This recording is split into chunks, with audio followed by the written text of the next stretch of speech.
السلام علیکم ورحمۃ اللہ وبرکاتہ۔ الحمد للہ رب العالمین والعاقبۃ للمتقین والصلاة والسلام علی سید الانبیاء والمرسلین وعلی آلہ واصحابہ الطیبین الطاہرین، اما بعد فاعوذ باللہ من الشیطان الرجیم، بسم اللہ الرحمن الرحیم۔ ولا تقولوا لمن يقتل في سبيل الله اموات بل احیاء ولکن لا تشعرون، صدق اللہ العظیم۔ غوث اعظم بمنی بے سرو ساما مدد قبلہ دین مدد کعبہ ایمان مدد انتظار کرم تست من عینی را، اے خدا جو خدا بین و خدا دا مدد بگرداب بلا افتاد کشتی، ضعیفانو شکستہ رات و پشتی بحق کے خواجہ عثمان ہارون، مدد کن یا معین الدین چشتی، مدد کن یا معین الدین چشتی، مدد کن یا معین الدین چشتی۔ الصلاۃ والسلام علیک یا رسول اللہ، السلام علیکہ یا رسول اللہ، الصلاۃ والسلام علیک یا نبی اللہ۔ الصلاۃ والسلام علیکہ یا نبی اللہ۔ درود شریف بلند آواز سے پڑھیں، الصلاۃ والسلام علیک یا حبیب اللہ الصلاۃ والسلام علیکہ یا حبیب اللہ، وعلی آلک و اصحابک یا نور اللہ، وعلی آلک و اصحابک یا نور اللہ، صلی اللہ تعالی علیہ صلی وسلم۔ اللہ تعالی علیہ وسلم۔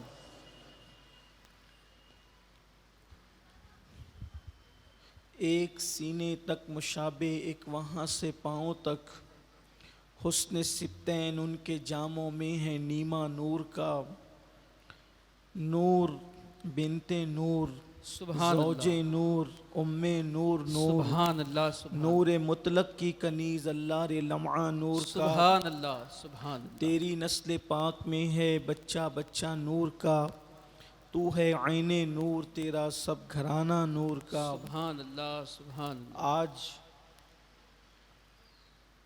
تیسری نشست ہے اللہ کی توفیق سے، اور کل کی گفتگو اگر آپ کو یاد ہوگی تو حضور اکرم نور مجسم صلی اللہ تعالی علیہ وآلہ وسلم کے ظاہری وصال سے لے کر سیدنا عثمان ذو النورین حضرت عثمان غنی رضی اللہ تعالی عنہ کی شہادت تک گفتگو ہوئی تھی، اور پھر ہمارا وقت تمام ہوا، مکمل ہوا تھا، اس لیے گفتگو وہیں پر رک گئی تھی۔ اور اب چونکہ واقعات کربلا کو ہم نے اور آپ نے سماعت کرنے کی سعادت حاصل کرنی ہے، تو اس سے اور اس تاریخ سے اس کا جو تعلق ہے، اس کے لیے ضروری تھا کہ خلافت راشدہ کے متعلق کچھ باتیں ہوتی۔ اس لیے اہل سنت و جماعت کے قدیم معمول کے مطابق کل سیدنا صدیق اکبر کا ذکر بھی آ گیا، اور سیدنا فاروق اعظم کا بھی، اور سیدنا عثمان غنی کا بھی۔ اور اب جب کہ سیدنا عثمان غنی رضی اللہ تعالیٰ عنہ کی شہادت ہوئی، تو شہادت عثمان غنی رضی اللہ تعالیٰ عنہ چونکہ بڑا ہنگامہ تھا، بڑی شورش تھی، اور بہت زیادہ طوفان بدتمیزی بلوائیوں نے بپا کیا تھا، باغی گروپ نے بپا کیا تھا، حتیٰ کہ مسجد نبوی شریف میں بھی حضرت عثمان غنی رضی اللہ تعالیٰ عنہ کو انہوں نے آنے نہیں دیا تھا، اور آپ نے سنا کہ کم و بیش 40 دن تک حضرت عثمان غنی رضی اللہ تعالیٰ عنہ کو ان کے گھر کے اندر ان لوگوں نے قید کر رکھا، محاصرے میں رکھا۔ تو پھر عثمان غنی رضی اللہ تعالیٰ عنہ کی شہادت جب ہو گئی، اکابر صحابہ مولائے کائنات سیدنا علی کرم اللہ تعالی وجہ الکریم کی بارگاہ میں حاضر ہوئے اور کہنے لگے کہ علی، اس وقت حضور اکرم صلی اللہ علیہ وآلہ وسلم کے اصحاب میں سب سے زیادہ آپ اس بات کے حقدار ہیں کہ آپ مومنوں کے خلیفہ ہوں اور خلافت کی مسند کو آپ زینت بخشیں۔ مولا مشکل کشا نے فرمایا نہیں۔ پھر بعد میں مولائے کائنات کو حضرت عبد الرحمن ابن عوف رضی اللہ تعالی عنہ نے یہ عرضی پیش کی کہ آپ اگر اس مسند کو زینت نہ بخشیں گے تو خوف ہے کہ اتنا بڑا حادثہ تو ہو گیا، مزید امت انتشار اور افتراق کا شکار ہو جائے گی۔ بالآخر مولا مشکل کشا نے ہاتھ بڑھایا اور سارے اصحاب جو اس وقت مدینہ منورہ میں موجود تھے، سب نے بالاتفاق مولائے کائنات کے ہاتھ پر بیعت کی۔ لیکن حضرت طلحہ اور حضرت زبیر رضی اللہ تعالی عنہما ان دونوں حضرات نے بیعت نہیں کی۔ بعد میں انہوں نے بھی بیعت کر لی اور اس کا ذکر آگے آتا ہے۔ ان کی بیعت کا تذکرہ تاریخ میں ملتا ہے، لیکن وہ بعد میں ہے۔ جنگ جمل کی اختتامی ساعتوں میں ان حضرات نے حضرت سیدنا مولائے کائنات کی بیعت کر لی تھی۔ مولا مشکل کشا کی جب بیعت ہو گئی تو ان کی بیعت کے بعد ابھی خلافت کو بظاہر استحکام نصیب بھی نہ ہوا تھا، چونکہ مولائے کائنات نئے نئے خلیفہ ہوئے تھے اور وہ جو باغی گروپ کی شورشیں تھی، ہنگامہ آرائیاں تھی، وہ معاملات تھے، ابھی وہ مستحکم خلافت نہیں ہو سکی تھی اور ان شورشوں کو دبایا نہیں جا سکا تھا کہ ایسے میں ایک سوال اٹھا کہ عثمان غنی رضی اللہ تعالیٰ عنہ کو جن لوگوں نے قتل کیا ان لوگوں کو اس کا بدلہ ان سے لیا جائے اور ان سے قصاص طلب کیا جائے۔ حضرت سیدنا عثمان غنی رضی اللہ تعالیٰ عنہ کی زوجہ کو بلایا گیا اور حضرت نائلہ جو وہاں پر موجود تھی ان سے پوچھا کہ یہ بتاؤ عثمان غنی کا قاتل کون ہے؟ انہوں نے کہا میں نہیں پہچانتی، مجھے نہیں پتا کون ہے، البتہ دو لوگوں نے مل کر حضرت عثمان غنی کو شہید کیا، میں انہیں نہیں جانتی۔ ہاں، ان دو لوگوں کے ساتھ جو شخص وہاں پر موجود تھے میں ان کو پہچانتی ہوں، وہ محمد ابن ابو بکر ہیں، لیکن محمد ابن ابو بکر نے قتل نہیں کیا ہے۔ انہوں نے داڑھی پکڑی اور داڑھی پکڑ کر جب ان کو تماچا مارا تو حضرت عثمان غنی نے کہا اے ابو بکر کے بیٹے، اگر تیرے باپ حضرت ابو بکر صدیق اس منظر کو دیکھتے تو ان کے دل پہ کیا گزرتی۔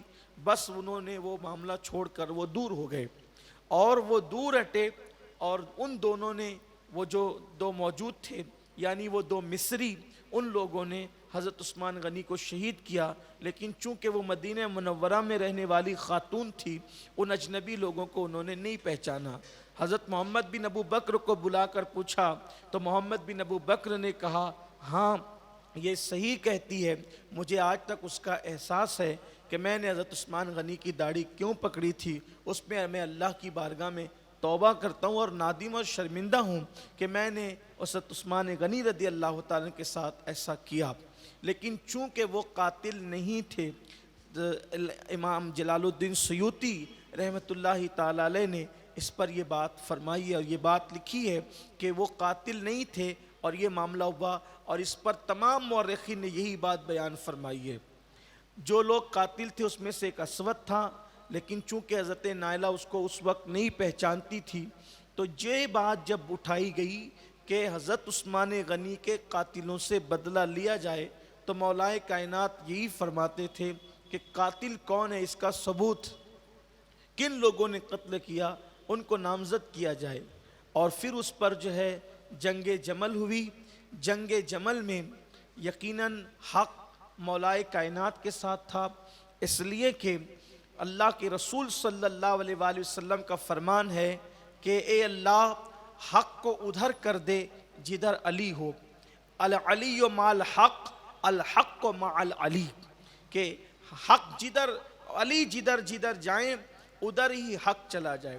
اب اس سے پتہ چلا کہ اگر کوئی بندہ حق پر ہے یا نہیں ہے تو اس کے لیے ہمیں یہ دیکھنا پڑتا ہے، تحقیق کرنی پڑتی ہے کہ حق کس کے ساتھ ہے۔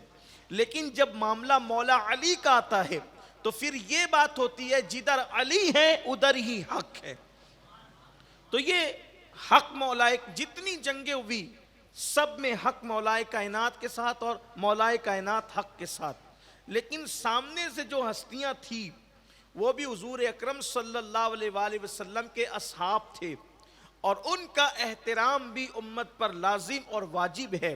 حالانکہ حضرت طلحہ، حضرت زبیر اس جنگ کو لیڈ کر رہے تھے، وہاں پر ان لوگوں کی قیادت کر رہے تھے، مگر جب مولائے کائنات نے یہ بتایا حضرت طلحہ اور زبیر کو، وہ جو احادیث حضور اکرم صلی اللہ علیہ وآلہ وسلم نے بیان کی تھی کہ ایک مرتبہ طلحہ اور زبیر علی کے ساتھ جو ہے وہ جنگ کریں گے، لڑیں گے، تو دونوں کو حیرت ہوئی تھی، مولائے کائنات کو بھی حیرت ہوئی تھی۔ اس وقت تو پوچھا گیا تھا حق پر کون ہوگا، تو کہا تھا کہ علی حق پر ہوں گے۔ اب چونکہ وہ اصحاب ہیں حضور اکرم صلی اللہ علیہ وآلہ وسلم کے، تو ان سے اجتہاد ہوا، اور اجتہاد میں گویا کہ ان سے خطأ اجتہادی ہوئی۔ اس بنیاد پر ان لوگوں کو لعن طعن کرنا یا جو ہے وہ ان لوگوں کی برائی بیان کرنا یا ان کو برا کہنا، ان پہ جو ہے وہ شب و ستم کرنا، یہ اہل سنت کا شعار نہیں، بلکہ دوران جنگ جس وقت حضرت طلحہ رضی اللہ تعالیٰ عنہ کو یہ بات بتائی گئی کہ حضور نے یہ بات کہی تھی، تو وہ میدان چھوڑ کر جانے لگے۔ جب وہ میدان چھوڑ کر جانے لگے تو مروان بدبخت نے تیر چلایا اور ان کو شہید کر دیا، کہ وہ جانتا تھا کہ جب یہ لوگ چلے جائیں گے میدان چھوڑ کر تو پھر کیا حال ہوگا، تو اس نے شہید کیا حضرت طلحہ رضی اللہ تعالیٰ عنہ کو، اور جناب زبیر رضی اللہ تعالیٰ عنہ کو بھی اسی طرح سے ایک ظالم نے شہید کر دیا۔ یہ دونوں حضرات کو احساس تھا اور یہ لوگ پیچھے ہو گئے تھے، لیکن لوگوں نے جانے نہیں دیا اور ان کو شہید کر دیا۔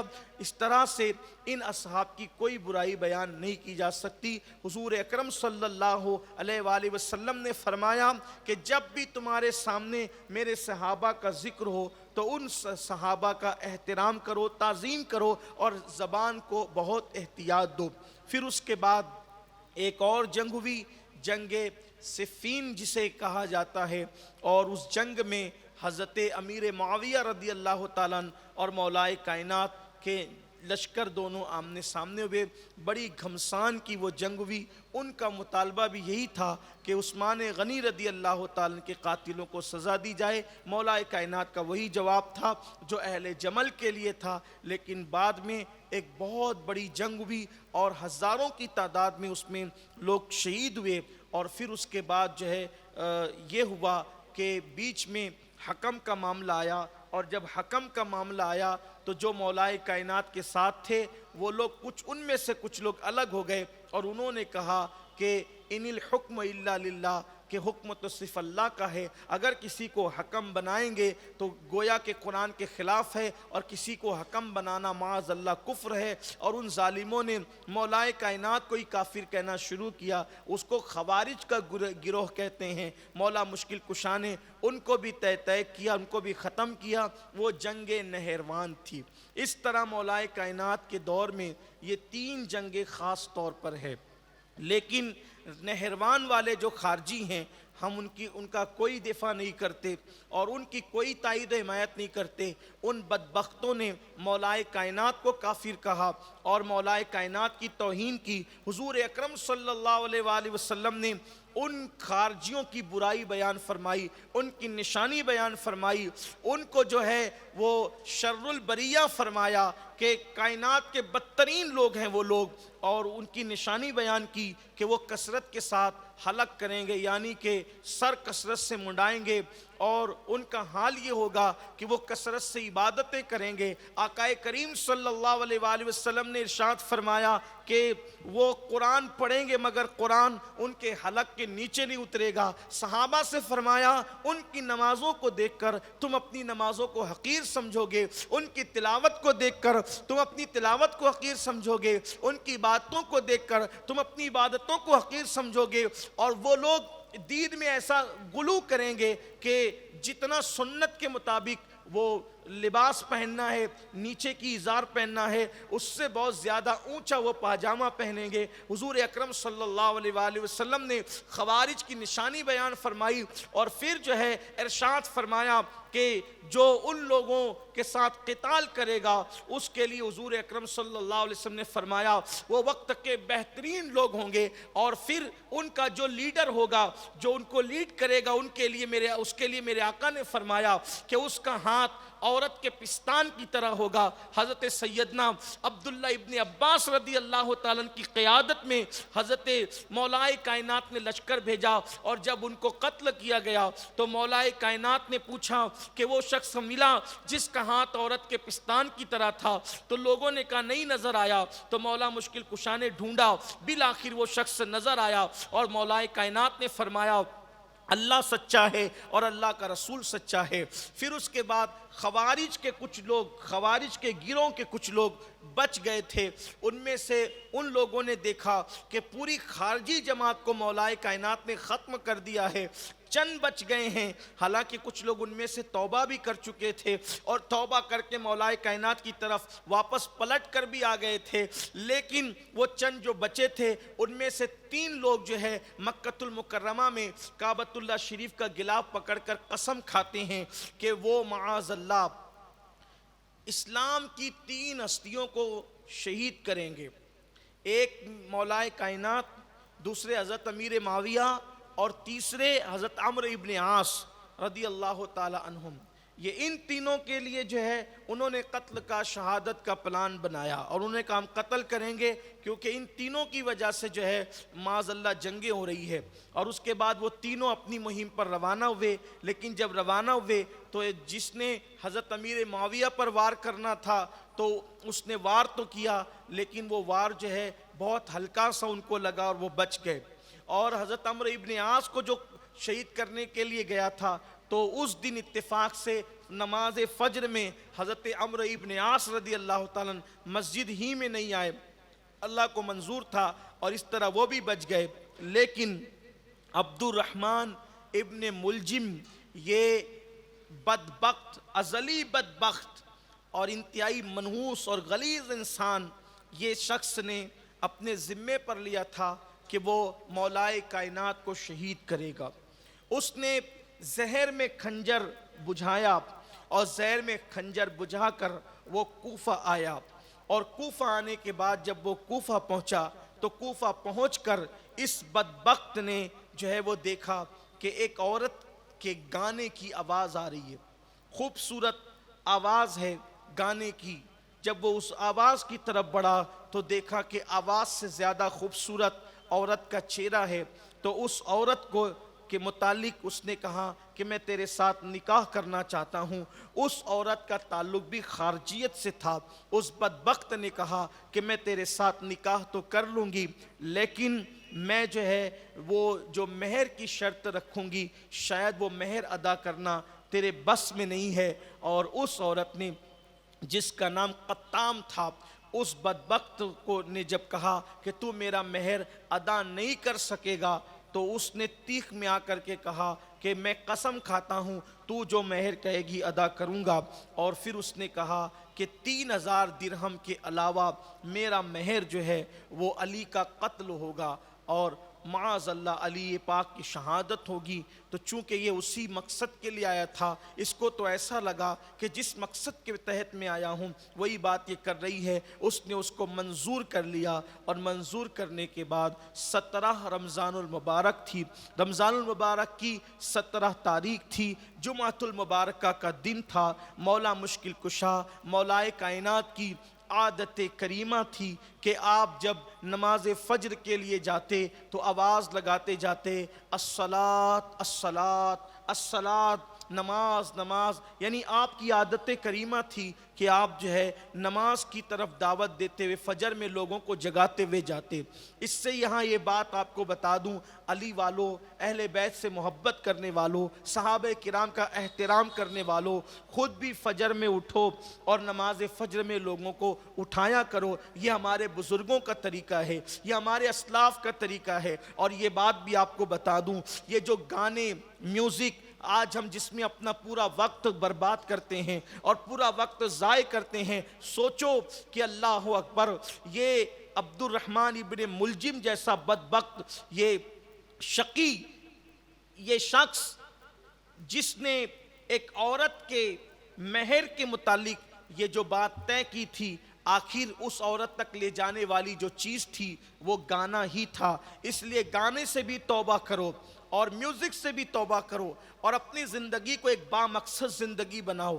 دنیا کے اندر پہلی اور آخری مرتبہ آئے ہیں، اس زندگی کو گانوں میں، ڈراموں میں، سیریلوں میں، گیم کے اندر برباد مت کر دو۔ اپنی زندگی کو با مقصد بناؤ۔ کسی مقصد کے لیے اللہ نے ہمیں پیدا کیا ہے اور اس مقصد کے مطابق زندگی گزارو۔ واقعات کربلا صرف دل کو بہلانے کے لیے نہیں ہے، بلکہ واقعات کربلا کچھ سیکھنے کے لیے ہے، کچھ بننے کے لیے ہے۔ اگر معاذ اللہ آپ واقعات کربلا سن کر بھی زنا کے اڈوں پر ہی جاتے رہے، واقعات کربلا سن کر بھی گانے اور میوزک ہی میں ڈوبے رہے، واقعات کربلا سن کر بھی تاش کے پتے، شراب اور شباب ہی میں ڈوبے رہے، تو پھر یزید کی چڑیا کا نام ہے، اور یزید میں اور ہم میں پھر فرق کیا رہ جاتا ہے؟ اس لیے اچھی طرح یاد رکھو، کچھ سمجھو، سیکھو، زندگی کے لیے خطوط متعین کرو، اپنے آپ کو سدھارو، سنوارو، اور ایک نیک، متقی اور پرہیزگار انسان کی حیثیت سے اپنی زندگی کو گزارو۔ یہ نہیں کہ مسجدوں کو ویران ہم کر دیں، ہمارے گھر کی خواتین بے پردہ گھومیں اور ہمیں کوئی احساس بھی نہ ہو۔ یقیناً ہمیں اپنی زندگی کو بدلنا ہوگا۔ کربلا کا پیغام بھی ساتھ ساتھ ہمارے لیے یہ ہے، اور عبرت کا نشان ہمارے لیے یہ ہے کہ ہم اس پر اپنی زندگیوں کو تبدیل کریں۔ تو میرے آقا صلی اللہ علیہ وسلم کے دیوانوں، عبد الرحمن ابن ملجم یہ بدبخت نے مولا مشکل کشا کے لیے جو ہے وہ خنجر بجھایا اور یہ انتظار کرنے لگا۔ مولا پاک 17 رمضان المبارک کو اپنی شہزادی سیدہ زینب کبریٰ سلام اللہ علیہا کو فرماتے ہیں، اور اپنے بڑے شہزادے امام حسن پاک کو، کہ ایسا لگتا ہے کہ اب میری شہادت کے دن قریب آ گئے، اب میں زیادہ دن تک دنیا میں نہیں رہوں گا، اس لیے کہ میں نے یہ خواب دیکھا ہے کہ اللہ کے رسول مصطفیٰ کریم رؤوف الرحیم صلی اللہ علیہ وآلہ وسلم میرے خواب میں تشریف لائے اور کہا علی کیا حال ہے؟ تو میں نے عرض کیا یا رسول اللہ صلی اللہ علیہ وآلہ وسلم، میری قوم نے مجھے بہت ستایا ہے، میری قوم مجھے بہت ستا رہی ہے، بہت پریشان کر رہی ہے۔ اللہ کے حبیب علیہ السلام نے ارشاد فرمایا علی دعا کرو۔ تو میں نے خواب میں دعا کی، اے اللہ مجھے ان لوگوں سے، ان لوگوں کے درمیان سے جو ہے وہ نکال دے اور مجھے نجات دے، اور ان سے بہتر لوگوں کے درمیان مجھے پہنچا دے، ان لوگوں سے مجھے نکال کر ان سے بہتر لوگوں کے درمیان مجھے پہنچا دے، اور میرے بعد مجھ سے بدترین لوگ ان پر مسلط فرما دے۔ اللہ اکبر! یہ مولا مشکل کشا نے دعا کی، اور اللہ کے حبیب علیہ الصلوۃ والتسلیم نے فرمایا علی صبر کرو، اب بہت جلدی تم جو ہے ان سے نجات پا جاؤ گے۔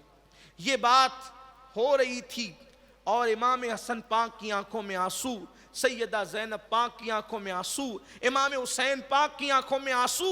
ایسے میں ابھی یہ خواب کی بات ہو رہی تھی کہ آواز آئی الصلاۃ الصلاۃ، نماز نماز۔ تو مولا کائنات نے مزید اب کوئی گفتگو کرنے کی بجائے فرمایا میں نماز کے لیے چلتا ہوں۔ اور یہ بھی روایت میں آتا ہے کہ جب مولا مشکل کشا نماز کے لیے گھر سے باہر نکل رہے تھے تو کوفہ کی ساری بطخیں مولا کائنات کے مکان کے پاس جمع ہو کر وہ زور زور سے چلانے لگی۔ سیدہ زینب پاک نے کہا انہیں کیا ہو گیا، یہ کیوں آج چلاتی ہیں؟ تو مولا مشکل کشا نے فرمایا بیٹی یہ تیرے بابا کی شہادت پر نوحہ کرتی، یہ بطخیں یوں ہی نہیں چلا رہی ہے بلکہ یہ تیرے بابا کی شہادت پہ نوحہ کر رہی ہے۔ اور پھر اس کے بعد مولا مشکل کشا مسجد میں پہنچے اور اس بدبخت نے، ازلی بدبخت نے وقت کو دیکھا اور موقع کو غنیمت جان کر ایسا زور کا وار کیا کہ وہ خنجر آپ کے سر کو کاٹتا ہوا آپ کی کنپٹی کو کاٹ گیا۔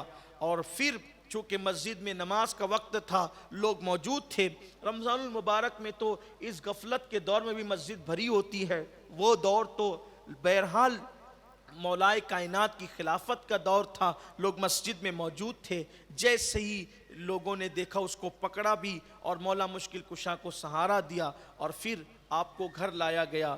تو مولا مشکل کشا نے کہا کہ اب بہت دن تک کے جو ہے وہ اس دنیا میں رہنا نہیں ہوگا۔ اس وقت آپ کو شدت کی پیاس لگی تھی، یہ بات میں بیان کر چکا ہوں، لیکن صرف میں اپنے نوجوانوں کے لیے بیان کرنا چاہتا ہوں کہ آج ہمارا کردار کیا ہے اور ہمارے اسلاف کا کردار کیا تھا۔ اگر کوئی بائک چلاتے ہوئے کوئی گاڑی ٹکرا جاتی ہے کسی سے، ہماری غلطی ہماری ہوتی ہے تو بھی ہم گالی گلوچ شروع کر دیتے ہیں اور پڑوسی ہم سے محفوظ نہیں۔ اب تو بھائی بھائی میں بھی لڑائیاں ہوتی ہے، لیکن دیکھو مولا مشکل کشا کا اخلاق دیکھو، کردار دیکھو۔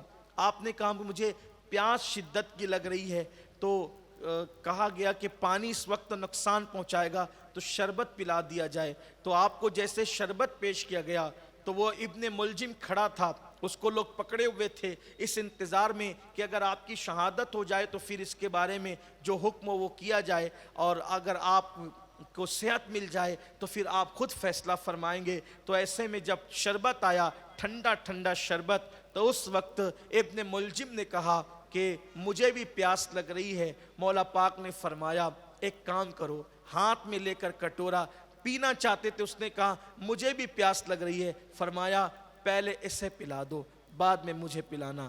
قاتل کے لیے مولا مشکل کشا کا کردار دیکھیں، اخلاق دیکھیں، یہی نبی کے گھر والوں کی خصوصیت ہے، یہ نبی والوں کی خصوصیت ہے، یہ حضور علیہ السلام کے اہل بیت کی خصوصیت ہے۔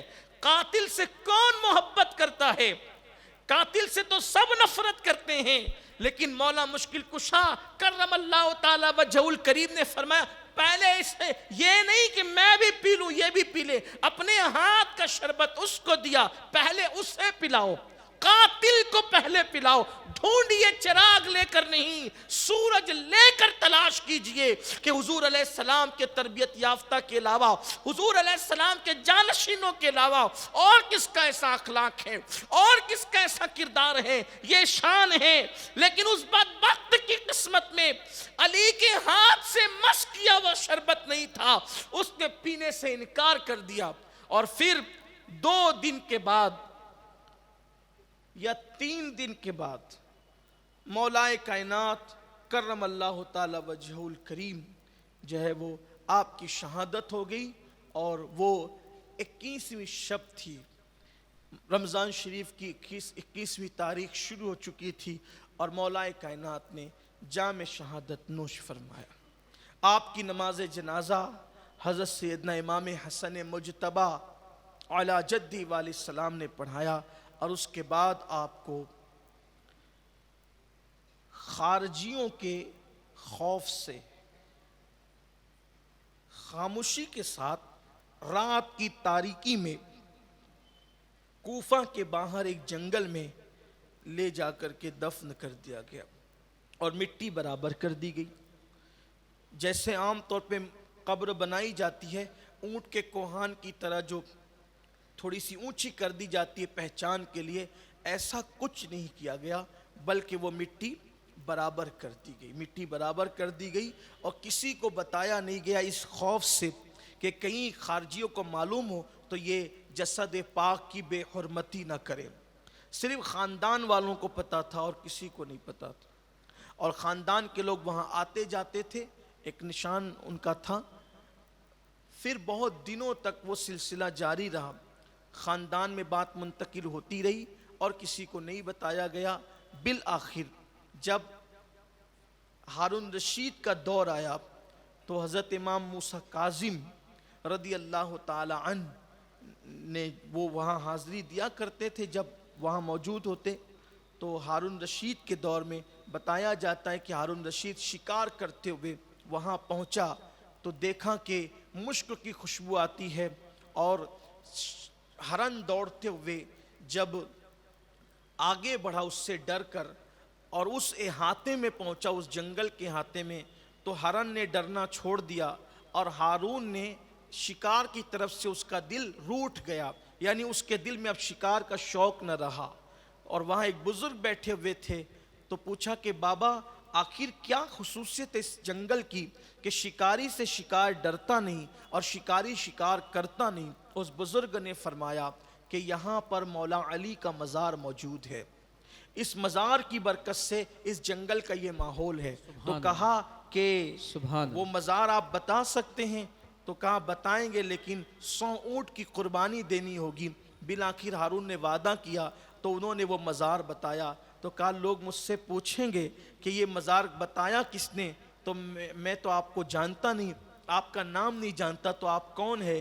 تو آپ نے فرمایا کہ میں خضر علیہ السلام ہوں۔ سبحان اللہ، اور پھر اس طرح سے مولا مشکل کشا کا مزار ظاہر ہوا، اور بعد میں امام موسیٰ کاظم سے بھی اس کے متعلق پوچھا گیا تو آپ نے اس کی تصدیق فرمائی کہ ہاں یہ مزار یہیں پر ہے، اور وہ خاندانی طور پر بات چلی آ رہی تھی۔ اور بھی روایتیں ہیں، دیکھیے روایتیں بہت سی ہے، پڑھی بھی جاتی ہے، لکھی بھی جاتی ہے، لیکن مشہور جو بات ہے اور جو بات جمہور کے نزدیک ہے وہ یہی ہے کہ مولا مشکل کشا کا مزار مقدس نجف اشرف میں ہے، جہاں پر ہم حاضری دیتے ہیں۔ اور یہ بات کتنی خوبصورت ہے کہ ہم اجمیر کو شریف کہتے ہیں، بغداد کو شریف کہتے ہیں، کہ چوچھا کو شریف کہتے ہیں، مہریرہ کو شریف کہتے ہیں۔ اسی طریقے سے جتنے بزرگان دین کے مزارات جہاں ہیں، ہر مزار والے شہر کو کیا کہتے ہیں؟ شریف کہتے ہیں۔ لیکن نجف کو شریف نہیں کہتے، بلکہ نجف کو اشرف کہتے ہیں۔ کیا بات ہے، سبحان اللہ، سبحان اللہ۔ نجف کو تفصیل کے ساتھ سب شریف ہیں، اس لیے کہ سب اولیاء کے شہر ہیں، اور نجف شریف نہیں بلکہ اشرف ہے کہ یہ سید الاولیاء کا شہر ہے۔ سبحان اللہ، سبحان اللہ، سبحان اللہ۔ اور ہر شہر پہلے بسا ہے، مزار بعد میں بنا ہے۔ یہ نجف اشرف کی خصوصیت ہے کہ پہلے وہاں مزار بنا ہے، اس کے بعد علی پاک کے مزار کے صدقے میں شہر بسا۔ سبحان اللہ، سبحان اللہ۔ نجف صرف علی پاک کی وجہ سے ہے، اور اس میں بڑی تفصیل بھی ہے، لیکن ہم اس طرف اب نہیں جاتے، اس لیے کہ مولا پاک کی شہادت کے موقع پر بہت تفصیلی گفتگو ہم کرتے ہیں اور ہوتی ہے گفتگو۔ اس وقت ہمارا عنوان کربلا شریف ہے، صرف ان کڑیوں سے جڑنے کے لیے اور جوڑنے کے لیے ہم اس طرف چل رہے ہیں۔ مولا پاک کی جب شہادت کا وقت قریب آیا، مولا علی کی شہادت کا وقت قریب آیا، جب میں مطلقاً مولا پاک کہاں کروں تو آپ سمجھے کہ کون ہے؟ کون ہے مولا پاک؟ ہم کس کو کہتے ہیں؟ جس کی مولائیت کا اعلان حضور نے کیا ہے، سبحان اللہ، من کنت مولا فاز علی مولا، اس سے میرے علی مراد ہیں، علی یہ پاک مراد ہیں۔ تو مولا پاک کی جب شہادت کا وقت قریب آیا تو لوگوں کو یہ خیال آیا کہ ان کے بعد کون؟ تو عرض گزار ہوئے کیا آپ کے بعد ہم امام حسن کو خلیفہ مان لیں؟ آپ نے فرمایا یہ نبی کی سنت نہیں کہ اپنے بعد اپنے بیٹے کو منتخب کریں۔ میں اس کی بات یہ نہیں کرتا کہ میرے بعد تم حسن کو خلیفہ بنا لو، لیکن یہ بات نہیں کرتا کہ بناؤ، حکم نہیں دیتا، لیکن اگر تم بنانا چاہو اپنی مرضی سے، میں منع بھی نہیں کرتا، یعنی منتخب بھی نہیں کرتا، منع بھی نہیں کرتا۔ البتہ کہ مولا پاک مولا علی کی شہادت ہوئی، شہادت کے وقت مولا علی نے اپنے بیٹوں کو کچھ نصیحتیں فرمائی تھی جو بہت خوبصورت. یوں تو ان کی پوری زندگی کے اقوال بھی بہت خوبصورت ہیں، لیکن خاص شہادت سے پہلے فرمایا کہ بے وقوف کے ساتھ کبھی دوستی مت کرنا. بے وقوف فائدہ پہنچانا چاہتا ہے لیکن وہ پہنچاتا ہے نقصان. فرمایا کہ جھوٹے کے ساتھ کبھی صحبت اختیار مت کرنا، کیونکہ اور جھوٹے پہ اعتماد کبھی مت کرنا، کیونکہ جھوٹا دور والے کو قریب کر دیتا ہے اور قریب والے کو دور کر دیتا ہے. اس طرح کی بہت ساری. فرمایا سخاوت کو لازم پکڑنا، اس لیے کہ سخی اللہ کے بھی قریب ہے، مومنوں کے بھی قریب ہے اور جنت کے بھی قریب ہے. اور فرمایا کہ صبر کو لازم پکڑنا. صبر ایسا ہتھیار ہے کہ صبر کرنے والا کبھی ناکام نہیں ہوتا. اس طرح کی وصیتیں فرمائی تھی مولا کائنات نے. آپ شہید ہو گئے. آپ کی شہادت کے بعد امام حسن مجتبی کے ہاتھ پر کوفہ والوں نے اور سب نے بیعت کر لی. اس لیے کہ حضور اکرم صلی اللہ علیہ وآلہ وسلم کی حدیث ہے کہ میرے بعد خلافت صرف 30 سال تک رہے گی، اس کے بعد ملوکیت یعنی بادشاہت کا آغاز ہوگا، اور بعد میں تو فرمایا کہ کاٹ کھانے والی حکومتیں ہوگی. اللہ کے حبیب علیہ الصلوۃ والتسلیم نے یہ بیان فرمایا. تو امام حسن کے ہاتھ پہ بیعت ہو گئی. چونکہ ابھی 30 سال پورے ہونے کو 6 مہینے باقی تھے. دیکھو حضور علیہ السلام کی غیب کی خبر لوگوں نے اپنی نگاہوں سے کیسے دیکھا. کیوں نہ دیکھتے. ہمارے آقا سچے سچے نبی صلی اللہ علیہ وآلہ وسلم کا فرمان کہ تمہارے منہ سے جو نکلی وہ بات ہو کے رہی، جو انہوں نے فرما دیا وہ ہونا ہے. تو ابھی مولا کائنات کی شہادت کے بعد 30 سال پورے ہونے کو 6 مہینے باقی تھے. امام حسن کے ہاتھ پہ بیعت کی، لیکن انہی درمیان میں حضرت امیر معاویہ رضی اللہ تعالیٰ پھر لشکر لے کر کے آ گئے. ہزاروں کا لشکر تھا. دونوں لشکر آمنے سامنے ہوئے. امام حسن پاک نے اس لشکر کو دیکھا، اپنے ساتھیوں کو دیکھا. احساس تھا اس سے پہلے تو کہیں جو ہے وہ جانیں چلی گئی، اب مزید جانیں میں گوارا نہیں کرتا. آپ نے انتظار کیا. بالآخر مختصر واقعہ یہ ہے کہ صلح کی پیشکش کی گئی اور امام حسن نے صلح کر لی چند شرائط پر. چند شرائط پر امام حسن پاک نے صلح کی، اور وہ شرائط بہت ساری الگ الگ تاریخ میں لکھی ہوئی ہے. جو مختصر ہے وہ یہ ہے کہ صلح اس شرط پر کی جاتی ہے کہ بنو ہاشم کے ساتھ جو مراعات خاص ہے وہ انہی کے ساتھ رہے گی. اسی طرح مولا کائنات کا جن جن لوگوں نے ساتھ دیا اور وہ موجود ہیں ان لوگوں سے کوئی مواخذہ نہیں ہوگا. اس کے بعد جو وظائف سے مراد کہ ایک مقررہ رقم ہوتی تھی جو ماہانہ یا سالانہ دی جاتی تھی، اس کو بھی وظیفہ کہتے ہیں.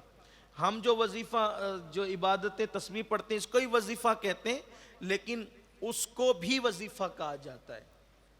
تو وہ مقررہ جو رقم ہوتی تھی تو وہ جو جس کو دی جاتی تھی کسی کو منع نہیں کیا جائے گا، ختم نہیں کی جائے گی. اسی طرح کہ آپ کو سے صلح کی جا رہی ہے اور اب آپ کو ذمہ داری حکومت کی سونپی جا رہی ہے، لیکن جب آپ دنیا سے تشریف لے جائیں گے تو واپس یہ ذمہ داری حکومت کی ہمارے سپرد پھر کر دی جائے گی. یعنی ابھی ہم آپ کو سونپ رہے ہیں، صرف آپ کو آپ کے انتقال کے وصال کے بعد یہ ذمہ داری حکومت سنبھالنے کی ہمیں پھر لوٹائی جائے گی. اور پھر بہت ساری وہ چیزیں تھی، اس پر صلح ہو گئی. اور صلح کے بعد اب چونکہ امام حسن کوفہ میں رہتے تھے، مولا کائنات نے دارالخلافہ کوفہ کو بنایا تھا، تو اب جب صلح ہوئی، صلح ہونے کے بعد کچھ لوگ امام حسن پاک سے بہت ناراض ہوئے کہ آپ نے ایسا کیوں کیا جبکہ ہم لڑنے کے لیے تیار تھے. فرمایا کہ میں اپنی قوم کی جانوں کو گوارا نہیں کر سکتا تھا، پہلے ہی بہت سا خون بہہ گیا. اور حضور علیہ السلام کی وہ غیب کی خبر پھر لوگوں نے دیکھی کہ حضور علیہ السلام نے فرمایا کہ ابنی حاذا سیدن، میرے آقا علیہ السلام نے فرمایا کہ میرا یہ بیٹا سید ہے. امام حسن کے لیے فرمایا میرا یہ بیٹا سید ہے کہ میں امید کرتا ہوں کہ میرے اس بیٹے کی وجہ سے اللہ مسلمانوں کے دو گروہ کے درمیان صلح کروا دے گا. تو یہ صلح حسن پاک یہ حضور علیہ السلام کی پیشن گوئی تھی، غیب کی خبر تھی، اور وہ صلح ہو گئی. اور صلح کے بعد لوگوں نے امام حسن پاک کو جو ہے وہ تاریخ میں آتا ہے، بلکہ روافظ نے تک لکھا ہے کہ شیعان علی نے امام حسن کو اس صلح کے بعد مارا تک، منہ پہ تماچے تک لگائے. آپ نماز پڑھانے کے لیے کھڑے ہوئے تو آپ کے پیروں کے نیچے سے مصلی تک کھینچ لیا، اور بعض لوگوں نے آپ کو عار المومنین کہا، مذل المومنین کہا، مومنوں کو ذلیل کرنے والے، عار المومنین کا. امام حسن پاک بڑے حلم والے تھے، فرماتے تھے کہ میں عار کو نار پر ترجیح دیتا ہوں، میں اپنی قوم کے اب خون سے کسی کو کھلواڑ کرنے کی اجازت نہیں دیتا. اور پھر آپ اپنے احباب کے ساتھ، اپنے گھر والوں کے ساتھ کوفہ سے مدینہ منورہ منتقل ہو گئے. اب آپ وہیں جا کر کے رہنے لگے. اب یزید کو ایک ٹینشن تھا، ٹینشن یزید کو یہ تھا کہ صلح جو ہوئی ہے تو اس کی ایک شرط یہ بھی ہے. کیا شرط ہے؟ کہ حضرت امیر معاویہ رضی اللہ تعالیٰ عنہ کے بعد واپس پھر حکومت کی ذمہ داری کدھر پلٹے گی؟ امام حسن پاک کی طرف. تو پھر اس نے امام حسن پاک کو شہید کرنے کے لیے تانے بانے بننا شروع کیے اور منصوبے بنانا شروع کیے. ان دنوں مدینہ منورہ ہی کے اندر مروان بھی رہتا تھا، تو وہ مروان کے ذریعے سے اس نے سازش کی اور امام حسن پاک کو شہید کرنے کی کوشش کی. میں اب امام حسن پاک کی زندگی کو یعنی کہ بیان نہیں کر رہا ہوں، اور ان کی شہادت کے موقع پہ ان کی زندگی ہم بیان کرتے ہیں. امام حسن پاک کی کئی بیویاں تھیں، اور امام حسن پاک کو شہید کرنے کا پلان اس نے کیا. امام حسن پاک بہت خوبصورت تھے، بڑے حسین تھے. ام المومنین حضرت عائشہ صدیقہ رضی اللہ تعالیٰ عنہ فرماتی ہیں کہ حضور علیہ السلام کے چہرے سے سب سے زیادہ مشابہ اگر میں نے کسی کو دیکھا ہے تو وہ دو ہستیاں ہیں، ایک تو سیدہ فاطمہ تھی اور ایک تو ان کے بڑے بیٹے امام حسن مجتبیٰ تھے. یہ بہت حضور کے مشابہ تھے، یعنی کہ سر سے لے کے سینے تک امام حسن پاک مشابہ تھے رسول اللہ صلی اللہ علیہ وآلہ وسلم کے. اور آپ کا حسن بھی تھا، آپ کا حلم بھی تھا. تو امام حسن پاک جو ہے، بلکہ آپ کو یہ بھی بتاؤں، اتنے حلم والے تھے کہ مروان جیسا بدبخت مسجد نبوی کے منبر پہ بیٹھ کر مولائے کائنات کو گالیاں دیتا تھا، آپ پہ لعنتیں کرتا تھا، لیکن آپ خاموش رہ کر جو ہے وہ سنتے تھے، کوئی جواب نہیں دیتے تھے. تاریخ میں آتا ہے، موجود ہے، ہمارے بزرگوں نے، علماء اہل سنت نے لکھا ہے. کتنا حلم ہوگا، کتنا صبر ہوگا. اور یہ بھی آپ کو پتہ ہونا چاہیے کہ اہل بیت پر کتنا ظلم کیا گیا ہے.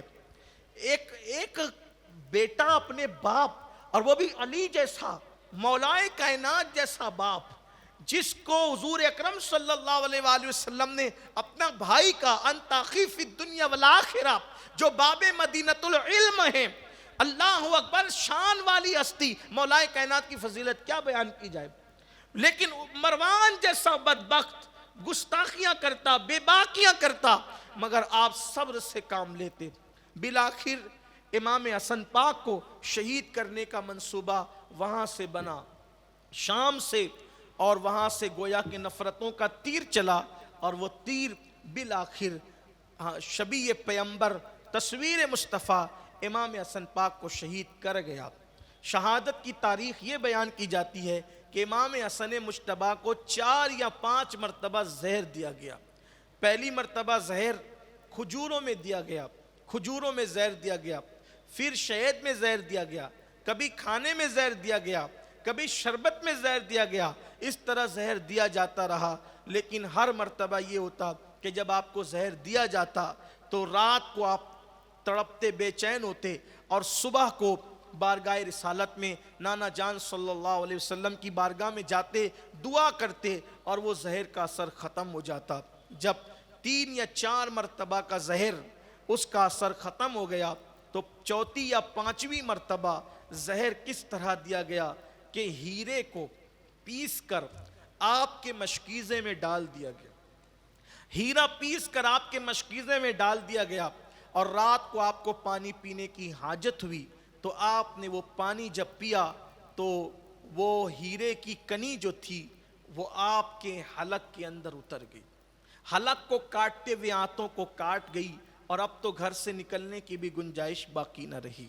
آپ غور کریں، ہیرا یہاں پر ابھی آگے تفصیل بیان ہوتی ہے، لیکن آپ اتنا سمجھیں کہ وہ دور اہل مدینہ کے لیے ایسا دور تھا کہ مدینے والوں کے گھر میں ہر ایک کے گھر میں بھی چراغ نہیں جل سکتا تھا، یعنی کہ لوگوں کے پاس اتنی دولت کی فراوانی نہیں تھی، تو خود کو کھانے کے لیے لوگ پیٹ بھر کر کے کھا نہیں سکتے تھے، تو دوسروں کو کھلانا کتنا مشکل، پھر کسی کو جان لینے کے لیے، کسی کی جان ختم کرنے کے لیے ہیرا پلانا وہ کسی غریب کا کام ہو سکتا تھا، عوام میں سے کسی کا کام ہو سکتا تھا؟ یقیناً یہ کام کسی نہ کسی محل سے ہوا تھا، اور وہ کوئی اور نہیں تھا، اس بدبخت کا نام یزید تھا۔ سمجھ سکتے ہیں آسانی کے ساتھ، تو یزید صرف قاتل حسین ہی نہیں بلکہ امام حسن کا بھی قاتل ہے یزید، اور بھی اس میں نام آ رہے ہیں، آگے میں آپ کو بیان کروں گا، اور بھی اس میں نام آ رہے ہیں، آگے آپ سنیں گے، لیکن توجہ سے سنیں، یہ ہے داستان کربلا، یہ ہے اہل بیت پر ظلم کی داستان، کہ ہیرا پیس کر ڈال دیا گیا۔ کانچ کو کاٹنے کے لیے ہیرے کی کنی استعمال کی جاتی، ہیرا ایک قسم کا پتھر ہوتا ہے، جب وہ پیس کر پانی کے ذریعے جب حلق میں گیا ہوگا تو ہوگا کیا؟ تاریخ میں آتا ہے کہ امام حسن مجتبی 40 دن تک بیمار رہے، اور الٹی کرتے تو اس میں آنتیں کٹ کٹ کے گرتی، اور جب پاخانہ کرتے ایک مرتبہ دیر سے آئے تو پوچھا گیا کہ تاخیر ہوئی، فرمایا کہ جب میں ضرورت سے فارغ ہونے کے لیے گیا تو میں نے کچھ ٹکڑے دیکھے، تو اپنی لکڑی سے میں نے اس کو پلٹا تو وہ میری آنتوں کے ٹکڑے تھے۔ آپ سوچیں ذرا کہ آنتیں کٹ کٹ کے نکلتی تھی، یہ شہادت امام حسن ہے۔ حصول برکت کے لیے اس کو اختصار سے بیان کیا جا رہا ہے، صرف برکت حاصل کر لیں اور پتہ ہو جائے ہماری قوم کو کہ آل نبی پہ ظلم کتنا ہوا، آل نبی کو کتنی تکلیف پہنچائی گئی، صرف دنیا کی ہوس کی خاطر، صرف دنیا کے اقتدار کی خاطر، صرف دنیا کے مال و منال کی خاطر۔ وہ حضور علیہ السلام کے شہزادگان جن کے لیے حضور علیہ السلام نے سجدوں کو طویل کیا، جن کے کانوں میں اذانیں پڑی، جن کے لیے سجدے طویل کیے، جن کو اپنا پھول قرار دیا، جن کے ماتھے چومے، جن کی گردنیں چومی، جن کے منہ میں منہ ڈال کر کے اللہ کے رسول صلی اللہ علیہ وسلم نے بوسے دیے، جن کو اپنی زبانیں چسائی، جن کو فرمایا کہ یہ میرے ہیں، جن کو کہا یہ مجھ سے ہیں میں ان سے ہوں، جن کو کہا کہ سب کی اولادیں اس کے باپ کی پیٹ میں ہوتی ہے لیکن میری اولاد علی کی پیٹ میں ہے، فرمایا کہ میں ان کا نسب ہوں، میں ان کا عصبہ ہوں، اور قیامت کے دن سب کے نسب منقطع ہو جائیں گے سوائے میرے نسب کے کہ میرا نسب باقی رہے گا۔ فرمایا یہ میرے محبوب ہیں، جو ان سے محبت کرے وہ اللہ کا محبوب ہو جائے گا۔ ان لوگوں کے ساتھ یہ سلوک کیا گیا صرف دنیا کی ہوس میں، اقتدار کی لالچ میں۔ امام حسن مجتبی 40 دن تک، امام حسین کو جب خبر ہوئی فرمایا بھیا کس نے زہر دیا؟ آپ نے کہا کہ وہی ہے جو جس کو میں جانتا ہوں، تو اللہ بہترین انتقام لینے والا، اور وہ نہیں ہے تو صرف شبہ کی وجہ سے کسی کو قتل کرا دینا مناسب نہیں ہے۔ اور پھر جب شہادت کا وقت قریب آیا تو الٹی بار بار کرنے کی وجہ سے چہرے کا رنگ بدل گیا، تو امام حسن نے امام حسین سے پوچھا بھیا حسین بتاؤ میں کیسے لگ رہا ہوں، میرا رنگ کیسے دکھ رہا ہے؟ تو کہا کہ آپ کا رنگ چہرے کا ہرا ہو گیا ہے، نیلا پڑ گیا چہرہ۔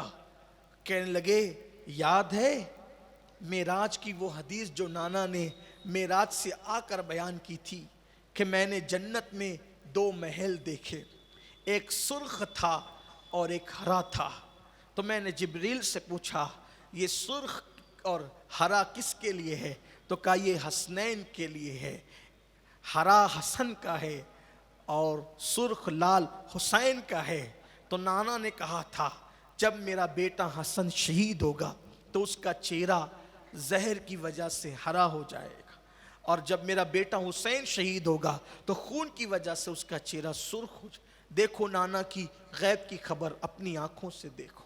دونوں بھائی ایک دوسرے کے گلے مل کر رونے لگے، اور روتے ہوئے پھر امام حسن کو دیکھا کہ چہرے پر گھبراہٹ تھی، گھبرائے تھے۔ کہنے لگے بھیا آپ کیوں گھبرا رہے؟ امام حسن سے امام حسین نے پوچھا آپ کیوں گھبرا رہے؟ جبکہ آپ تو نانا کے پاس جا رہے ہیں، آپ تو نانا کے پاس جا رہے ہیں، آپ تو امی کے پاس جا رہے ہیں، آپ تو نانی کے پاس جا رہے ہیں، آپ تو جو ہے وہ چچا جعفر طیار کے پاس جا رہے ہیں، ماموں قاسم اور ابراہیم کے پاس جا رہے ہیں، آپ کیوں گھبرا رہے ہیں؟ آپ تو کہنے لگے کہ میں ایسی مخلوق کو دیکھ رہا ہوں، اس سے پہلے ایسی مخلوق میں نے کبھی نہیں دیکھی تھی، اور ایسے امر میں داخل ہو رہا ہوں، اس سے پہلے ایسے امر میں کبھی داخل نہیں ہوا تھا۔ اور پھر امام حسن پاک نے اپنے بھائی کو کچھ وصیت فرمائی، اور سیدہ زینب کو خاص بلایا اور بلا کر فرمایا زینب میں دنیا سے جا رہا ہوں، میری پورے خاندان کے اور کنبے کی سالار قافلہ تم رہو گی، بہت جلد حسین کو معرکہ کربلا سے دوچار ہونا ہے، زینب قیادت اس وقت تم نے کرنی ہے۔ اور بہت سی وصیت کرنے کے بعد بالآخر امام حسن نے 28 صفر المظفر کو یا 5 ربیع الاول، دو تاریخی قول ہے، 28 صفر المظفر یا 5 ربیع الاول کو جام شہادت نوش فرمایا، اور آپ نے جاتے جاتے وصیت کی کہ میری تمنا یہ ہے کہ مجھے نانا جان صلی اللہ علیہ وآلہ وسلم کے پہلو میں دفن کیا جائے۔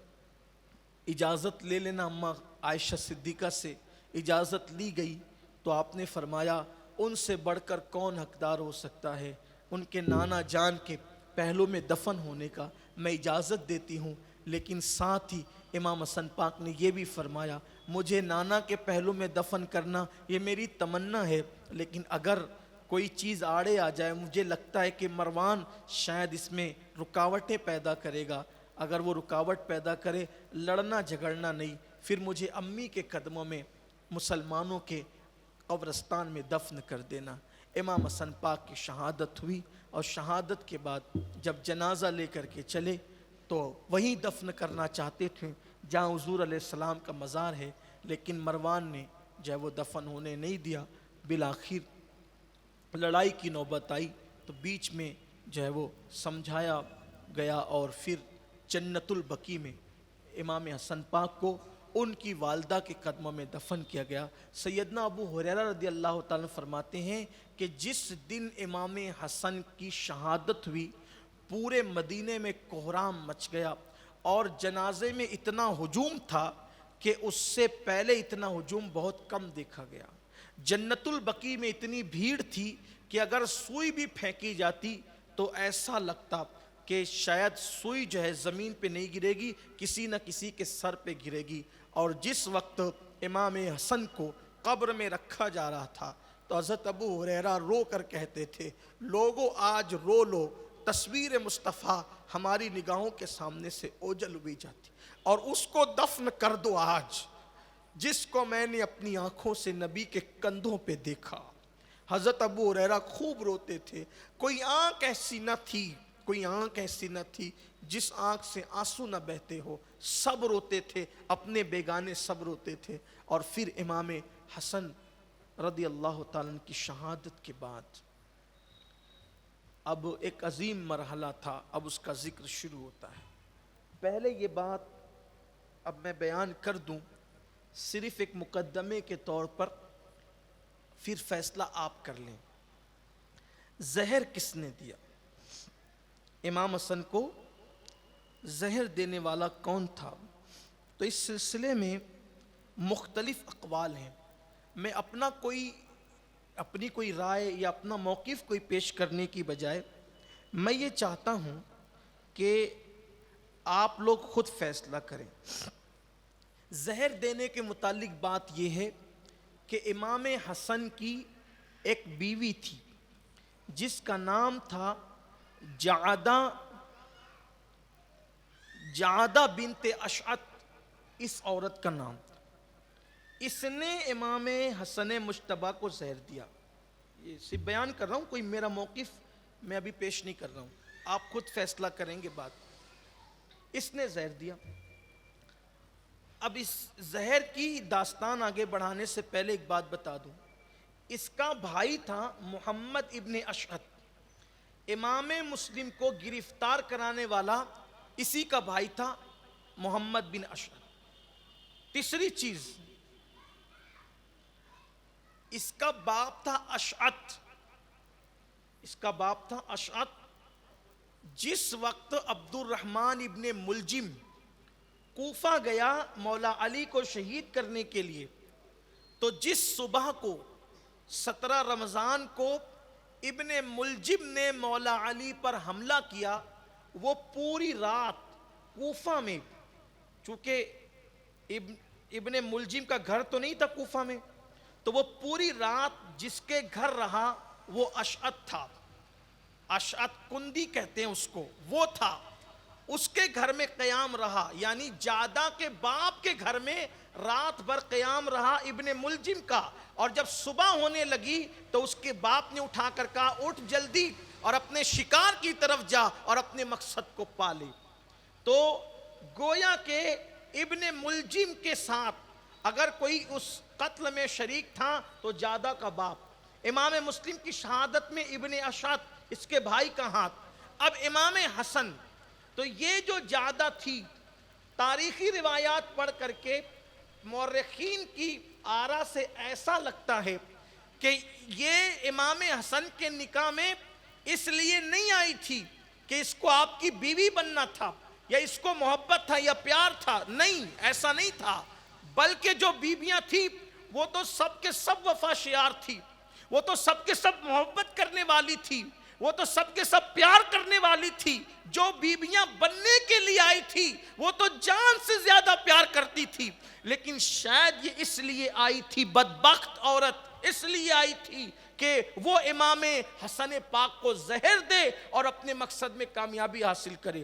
اس کا تعلق مروان سے تھا، تو مروان کے ذریعے سے اس کو جو ہے احکامات آتے تھے شام سے، اور پھر جو ہے جعدہ نے زہر دیا امام حسن کو 4 یا 5 مرتبہ، اور آخری میں ہیرے کی کنی پیس کر کے پانی کے ذریعے پلا دیا گیا۔ اب زہر جعدہ نے دیا، یہ کس نے کہا اور کون لوگ کہتے ہیں، تو تھوڑا سا اس کا حوالہ آپ سن لیں۔ جعدہ زہر دینے والی ہے، اس بارے میں رائے ہے حضرت شاہ عبدالعزیز محدث دہلوی۔ شاہ عبدالعزیز محدث دہلوی نے کہا کہ جعدہ نے زہر دیا، یہ آپ نے سر الشہادتین میں فرمایا۔ امام جلال الدین سیوطی نے تاریخ خلفاء میں فرمایا کہ زہر دینے والی جعدہ تھی۔ ابن حجر ہیثمی نے سوائق المحرقہ میں لکھا کہ زہر دینے والی جعدہ تھی۔ علامہ حسن رضا خان حسن بریلوی نے آئین قیامت میں لکھا کہ زہر دینے والی جعدہ تھی، اور یہ آئین قیامت وہ کتاب ہے جس کی تصدیق امام اہل سنت اعلیٰ حضرت نے کی ہے۔ پھر حضور مفتی اعظمین نے فتاوی مفتی اعظم میں فتاوی مصطفیہ میں جو وہ 5ویں جلد میں بھی یہی لکھا کہ زہر دینے والی کون تھی؟ جعدہ تھی۔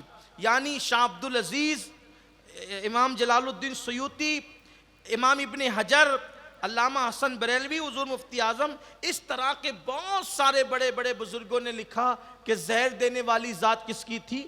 جعدہ کی تھی۔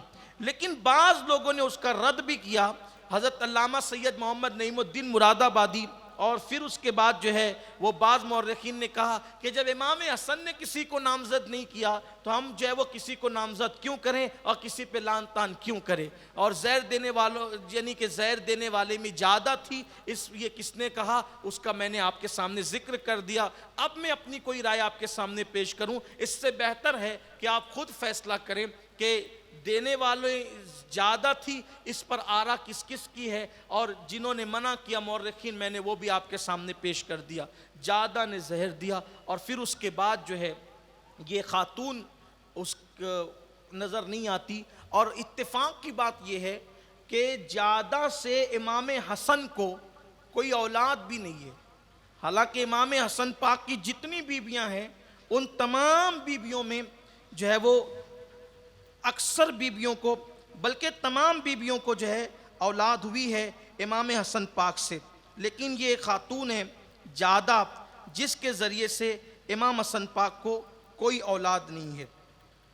اور بھی جو ہے وہ بہت سارے مورخین ہیں لیکن اب یہاں بات طویل ہوتی ہے. میں یہاں پر یہ چاہتا تھا کہ امام حسن پاک کی تمام ازواج کا نام پڑھوں اور پھر ان کی اولاد کا نام پڑھوں، لیکن شاید اب وقت اس کی اجازت نہیں دے رہا ہے. تقریباً 10:40 کے قریب ہو رہا ہے تو میں اپنی گفتگو کو اب سمیٹتا ہوں. امام حسن پاک کی شہادت کے بعد اب چونکہ وہ معاملہ ختم ہو گیا. کون سا معاملہ؟ کہ حکومت ہماری طرف پلٹ کر آئے گی. اس نے آنا بھی نہیں تھا. کیوں نہیں آنا تھا؟ اس لیے کہ 30 سال پر خلافت راشدہ مکمل ہو جانی تھی، اور جب خلافت ہی مکمل ہوئی تو امام حسن نے بادشاہ کب بننا تھا؟ بادشاہ تو بننا نہیں تھا. اور پھر اسلام کے پہلے بادشاہ خلافت راشدہ کب تک رہی؟ صدیق اکبر، فاروق اعظم، عثمان غنی، مولا علی، امام حسن. امام حسن پر خلافت راشدہ ختم ہو گئی اور اب ملوکیت کا آغاز ہوا، بادشاہت کا آغاز ہوا. پہلے بادشاہ اسلام میں جو ہوئے وہ حضرت امیر معاویہ رضی اللہ تعالیٰ تھے. یہ صحابی رسول ہیں. اور بس میں آپ سے اتنا کہنا چاہتا ہوں کہ ہمارے حضور نے فرمایا جب میرے صحابہ کا ذکر ہو تو ان کا ذکر خیر سے کرو یا چپ رہو. اس لیے امام حسن پاک کی شہادت کے بعد جب بادشاہ بنے حضرت امیر معاویہ رضی اللہ تعالیٰ، ہم نے ان پر کوئی کمنٹ نہیں کرنا، کوئی توہین نہیں کرنا، کوئی گستاخی نہیں کرنا، کوئی بے ادبی نہیں کرنا. بہت خوبصورت جواب لگتا ہے حضرت عبداللہ ابن مبارک رضی اللہ تعالیٰ کا یا عمر ابن عبدالعزیز کا کہ جب پوچھا گیا کہ کیا کہتے ہیں آپ حضرت امیر معاویہ کے متعلق، تو جواب دینے والوں نے جواب دیا کہ جب اللہ نے ہماری تلواروں کو ان کے خون سے محفوظ رکھا تو کیا ضرورت ہے کہ ہم اپنی زبانوں کو جو ہے وہ ان کی بے ادبی سے آلودہ کریں. تو بس یہ معاملات ہیں. اللہ تعالیٰ جو ہے وہ بہتر جانتا ہے. حقیقتوں کو اللہ کی طرف سونپیں، اور ہمارے بزرگوں نے ہمیں جو حکم دیا یہی کہ زبان کو خاموش رکھیں. اب یہ تھا کہ حضرت امیر معاویہ کا دور کافی جو ہے وہ طویل گزرا. تقریباً کم و بیش امام حسن بلکہ مولا علی کی شہادت کے بعد تقریباً 20 سال کا عرصہ گزرا. وہ 20 سال میں حضرت امیر معاویہ نے مکمل طور پر اسلامی تمام ملکوں پر جو ہے وہ اس کو اپنے انڈر میں کر لیا اور حکومت کی. اور آپ کے دور میں حکومت ہوئی بھی، لیکن جب آپ کو فالج ہو گیا اور فالج کی حالت میں آپ کا انتقال ہوا ملک شام کے اندر، تو آپ کے انتقال کے بعد پھر جو ہے وہ یزید حکمراں اور بادشاہ بن بیٹھا. اب یزید بادشاہ بن بیٹھا. چونکہ اب آپ مسلسل کل سے سنتے آ رہے ہیں کہ صدیق اکبر جو خلیفہ ہوئے اپنی مرضی سے نہیں ہوئے بلکہ مسلمانوں نے اتفاقی طور پہ ان کو بنایا. عمر ابن خطاب جو خلیفہ ہوئے اپنی مرضی سے نہیں ہوئے، صدیق اکبر نے ان کو نامزد کیا. اپنے بیٹے کو نہیں بلکہ نبی کے صحابی کو نامزد کیا. اسی طرح حضرت عثمان غنی کو شورا کے فیصلے کے مطابق نامزد کیا گیا. مولا علی پر سارے صحابہ کرام جو مدینہ منورہ میں تھے ان لوگوں نے بیعت کی، اور 2 حضرات نے نہیں کی تھی بعد میں انہوں نے بھی کر لی. اسی طرح امام حسن کو لوگوں نے خلیفہ بنایا. لیکن یہاں یہ تھا کہ یزید اپنی مرضی سے جو وہ خود بادشاہ بن بیٹھا. اور بعض تاریخی روایات کے مطابق کہ حضرت امیر معاویہ نے اپنی حیاتی میں یزید کی جانشینی کا اعلان کر دیا. کیوں کیا، کیا کیا، اس پر کوئی تبصرہ ہم نہیں کر سکتے اور نہ ہمیں کرنا ہے. وجہ یہ ہے کہ تاریخی روایات کی بنیاد پر ہم بہت ساری باتیں نہیں کر سکتے، اس لیے کہ ہم تاریخ پر ایمان نہیں لائے، ہم حدیث اور قرآن پر ایمان لائے ہیں، اور شرف صحابیت ہمارے لیے سب سے اہم بات ہے. یہاں پر صرف میں امام اہل سنت اعلیٰ حضرت رضی اللہ تعالیٰ عنہ کے چند جملے کوٹ کرنا چاہتا ہوں کیونکہ بہت سارے لوگ جذباتی ہو جاتے ہیں اور کبھی افراط و تفرید کا شکار ہو جاتے ہیں۔ اعلیٰ حضرت امام احمد رضا کی کتاب ہے اعتقاد الاحباب، میں ان جملوں کو نقل کر رہا ہوں۔ وہ لکھتے ہوئے آتے ہیں اور لکھتے لکھتے یہ فرماتے ہیں، وہ کہتے ہیں کہ امیر معاویہ سے ہمارا کیا رشتہ۔ اعتقاد الاحباب کی عبارت ہے، میں جو نقل کر رہا ہوں صرف آپ کے سامنے۔ فرماتے ہیں، وہ لکھتے ہیں اعتقاد الاحباب میں کہ امیر معاویہ سے ہمارا کیا رشتہ، ہم تو اہل بیت کے خانہ زاد غلام ہیں، اپنے سرکاروں کو چھوڑ کر بے جا کسی کی طرفداری کیوں کریں، مگر ہاں شرف صحابیت نہ بے ادبی کریں گے نہ بے ادبی کسی کو کرنے دیں گے۔ یہ کتنا خوبصورت موقف ہے، یہ کتنی اچھی بات ہے کہ ہم تو اہل بیت کے خانہ زاد غلام ہیں، ہم اپنے سرکاروں کو چھوڑ کر کسی کی طرفداری بے جا کیوں کریں، لیکن چونکہ سامنے جو ہستی ہے وہاں شرف صحابیت ہے، نہ بے ادبی کریں گے اور نہ بے ادبی کرنے دیں گے۔ اتنی بڑی شخصیت نے یہ بات لکھی ہے، میں سمجھتا ہوں کہ اس پہ ہمیں غور کرنا چاہیے، اور مشورہ بھی یہ ہے کہ ذاتی رائے کے طور پر اس پر عمل بھی کرنا چاہیے، اس میں عافیت ہے۔ اب یزید جب بادشاہ بنا، خلافت تو ختم تھی، امام حسن پر ہی خلافت راشدہ ختم تھی، اب یزید بادشاہ بنا تو یزید کی تمنا یہ تھی کہ جیسے صدیق اکبر کے ہاتھ پہ سب نے بیعت کی اور صدیق اکبر کی برتری کو تسلیم کیا، عمر ابن خطاب کی بیعت کی، ان کی برتری کو تسلیم کیا، عثمان غنی کی بیعت کی، ان کی برتری کو تسلیم کیا، مولا علی کی بیعت کی، ان کی برتری کو تسلیم کیا، امام حسن کی بیعت کی، ان کی برتری کو تسلیم کیا، اب لوگ مجھے بھی تسلیم کریں۔ اور یہ تسلیم نہیں تھا، یہ تو مسلط تھا۔ تسلیم الگ بات ہے، مسلط الگ بات ہے، اور پھر کوئی کرتوت بھی تو ہوتا، کوئی کرتوت بھی تو ہوتا۔ یزید کے متعلق اب اس کا کوئی کردار پڑھنے کی بجائے صرف اتنا بیان کرنا چاہتا ہوں کہ یزید 25 یا 26 ہجری میں پیدا ہوا، فاروق اعظم رضی اللہ تعالیٰ کے دور خلافت میں اس کی پیدائش ہوئی۔ کوئی کرتوت کا یہ لڑکا نہیں تھا، اور حضور اکرم صلی اللہ علیہ وآلہ وسلم نے اس کے بارے میں پہلے ہی خبر بھی دے دی تھی۔ آج کل یزید کی بھی وکالت ہو رہی ہے، لوگ کہتے ہیں یار یزید اتنا برا نہیں تھا جتنا لوگ بیان کرتے ہیں، تو چلیں جتنا تھا اتنا آپ کر دیں۔ اسی مالیگاؤں میں کسی صاحب نے یہ بات تقریر میں کہی کہ یزید اتنا برا نہیں تھا جتنا بیان کرتے ہیں لوگ، اس کا مطلب برا تو آپ کے نزدیک بھی تھا نا، تو جتنا تھا اتنا آپ بتا دو کہ کتنا تھا، اور پھر جب آپ بتائیں گے کہ کتنا تھا تو پھر آگے پھر ہم بھی بتائیں گے۔ یہ بھی بات کہی جاتی ہے کہ یزید کی برائی تو مورخین نے لکھی ہے، محدثین کے یہاں یزید کوئی برا نہیں تھا۔ اگر یزید محدثین کے نزدیک برا نہیں تھا تو ذرا مولوی جی یہ بھی بتاؤ کہ کتنی احادیث ہیں جو محدثین نے یزید سے لی ہے، کیا بات ہے، کتنی حدیثیں بیان کی ہے محدثین۔ جب وہ برا نہیں تھا، جب وہ برا نہیں تھا تو کتنی حدیث لی ہے یزید سے، بلکہ یزید کا مطلب ہی مزید ہے، کیا بات، یعنی وہ اتنا مزید بگڑا ہوا تھا کہ اب مزید بگڑنے کی ضرورت نہیں تھی، بہت زیادہ بگڑا ہوا تھا وہ۔ اس سے زیادہ کیا ہو سکتا ہے کہ حضور اکرم صلی اللہ علیہ وآلہ وسلم کا فرمان ہے کہ میری امت اعتدال پر رہے گی، میری امت حق پر رہے گی، حتیٰ کہ بنو امیہ میں ایک شخص پیدا ہوگا اور وہ میری سنت کو بدلے گا، اور اس کی شرح میں لکھا ہوا ہے اس کا نام یزید ہوگا، سنت کو بدلنے والا۔ بعض محدثین نے تو ڈائریکٹ نام ہی لکھا کہ حدیث میں نام آیا ہے کہ یزید نام کا آدمی ہوگا جو سب سے پہلے میری سنت کو بدلے گا۔ اور اللہ کے نبی صلی اللہ علیہ وسلم تو یزید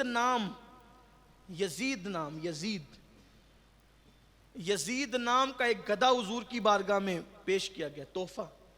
پوچھا تیرا نام کیا؟ اس نے کہا میرا نام یزید ہے۔ کہا تیرا نام یزید نہیں ہے، آج سے تیرا نام یافور ہے۔ سبحان اللہ، سبحان اللہ۔ حالانکہ پہلے یزید نام ہوئے ہیں، میں اس پہ کوئی کمنٹ نہیں کر رہا ہوں، پہلے ہوئے ہیں، لیکن یہ یزید، تو یہ جو یزید ہے اس کے اندر بڑی برائیاں تھیں۔ اچھا، پہلی بات تو یہ کہ مورخین نے لکھا ہے، صرف نقل کے طور پہ بیان کر رہا ہوں میں آپ کے سامنے، آپ کی پھر آپ مزید پڑھ لیجئے گا کہ اس کی ماں جو تھی میسون، اس کو حضرت امیر معاویہ نے طلاق دے دیا تھا جب یہ چھوٹا بچہ تھا. اس کو ابن کثیر نے لکھا ہے. مطلب یہ ان کے گھر میں بھی نہیں رہا پھر بہت دنوں تک، مگر جب یہ جوان ہوا تو یہ بڑا شاطر تھا، عیار. تو یہ پھر آ گیا، کیونکہ اس کو یہ تھا کہ میرے بابا کے انتقال کے بعد تو پھر یہ میں نے یہ ہڑپ کرنا ہے، تو یہ آ گیا تھا. اور یہ شرابی تھا، اس میں کوئی شک نہیں کہ یہ شرابی تھا، بلکہ یہ اتنا بدبخت تھا کہ اس شخص نے سفر حج میں بھی شراب پیا ہے. سفر حج میں بھی اس نے شراب پیا ہے. اور پھر ہمارے بڑے بڑے مورخین نے لکھا ہے کہ یہ سوتیلی ماں کے ساتھ تک بدبختی کرتا تھا. وہ کیا کرتا تھا مسجد کے ممبر پہ نہیں کہہ سکتا، لیکن یہ ضرور ہے کہ بدبختی کرتا تھا. اور محرمات کے ساتھ، یعنی خالہ، پھوپھی، اس طریقے سے جو محرمات ہے ان کے ساتھ نکاح کو یہ روا رکھتا تھا. آپ تاریخ اٹھا کر پڑھیں.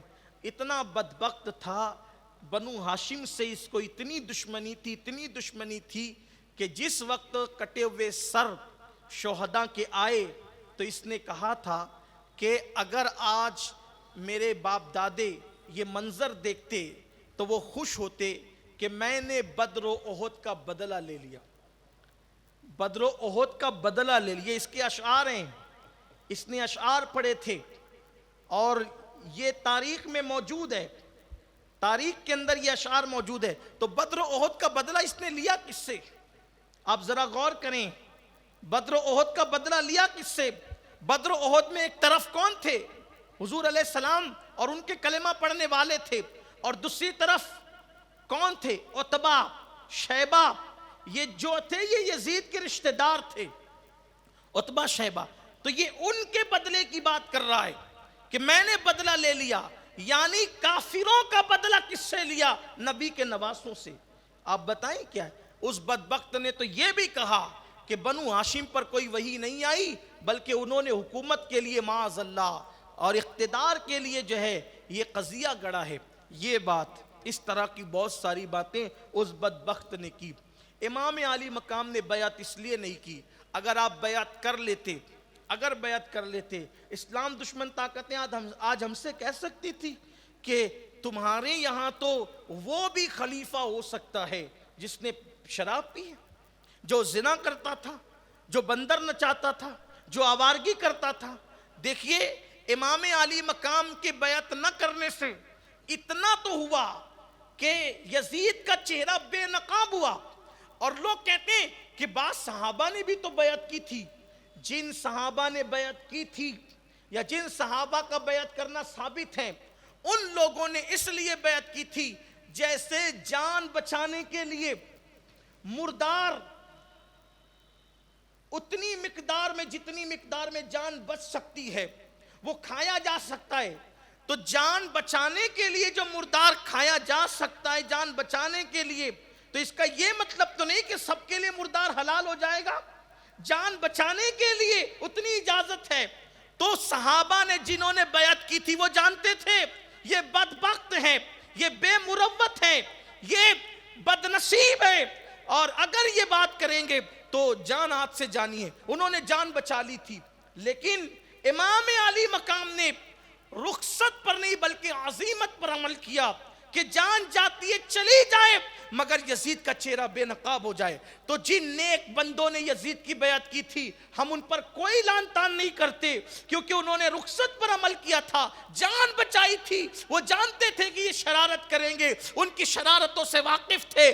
اللہ اکبر. اس لیے انہوں نے جان بچا لی. گوش عافیت میں، گوش گمنامی میں انہوں نے زندگیاں گزار دی. لیکن عبداللہ بن زبیر نے تو بیعت نہیں کی تھی، امام حسین نے تو بیعت نہیں کی تھی. یہ حضرات باضابطہ ڈٹے رہے. حضرت عبداللہ ابن عمر بھی بیعت سے جو ہے وہ کنارہ کشی کرتے رہے. حضرت عبد الرحمن ابن ابو بکر جو تھے ان کا انتقال ہو گیا بعد میں اور وہ پردہ فرما گئے. اسی طرح سے بڑے بڑے اکابر صحابہ نے بیعت نہیں کی تھی، اور جن لوگوں نے کی تھی ان کے لیے رخصت کا پہلو تھا، اور وہ یہ چاہتے تھے کہ اس سے یعنی کہ یوں ہے نا کہ جو گندگی میں ڈوبا ہوا ہو اب اس سے تو جان ہی بچانی، جان ہی چھڑانی ہے۔ لیکن امام علی مقام جس کی رگوں میں محمد الرسول اللہ کا خون تھا، انہوں نے بیعت نہیں کی، عزیمت پر عمل کیا، رخصت پر نہیں، عزیمت پر۔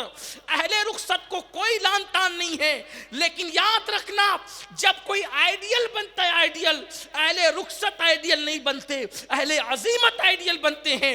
امام حسین چاہتے تھے اس کے رخ سے نقاب کو کھینچ کر اس کو بے نقاب کر دوں تاکہ حق اور باطل واضح ہو جائے۔ امام علی مقام کی شہادت کے بعد مدینے والوں نے بیعت کیوں توڑی؟ کیوں توڑی تھی بیعت؟ حضرت عبداللہ ابن حنظلہ رضی اللہ تعالیٰ عنہ فرماتے ہیں ہم نے یزید کی بیعت اس وقت توڑی کہ ہمیں یوں لگا کہ کہیں آسمان سے عذاب نازل نہ ہو جائے۔ یزید کی بدبختی اتنی بڑھ گئی تھی، اسی لیے توڑی۔ تو اوروں کی نظر، اوروں پر حقیقتوں کا انکشاف جو 3 سال کے بعد ہوا، امام حسین پر وہ انکشاف پہلے ہو گیا تھا، اس لیے آپ نے بیعت نہیں کی، اور آپ نے واضح کر دیا صداقت کیا ہے اور جو ہے وہ باطل کیا ہے اور جھوٹ کیا ہے، کذب کیا ہے، یہ ثابت کیا۔ امام علی مقام نے بے نقاب کیا اس کو۔ یزید کے مزید کارنامے ہیں لیکن اس پر اب کوئی گفتگو نہیں ہوگی انشاءاللہ تعالی۔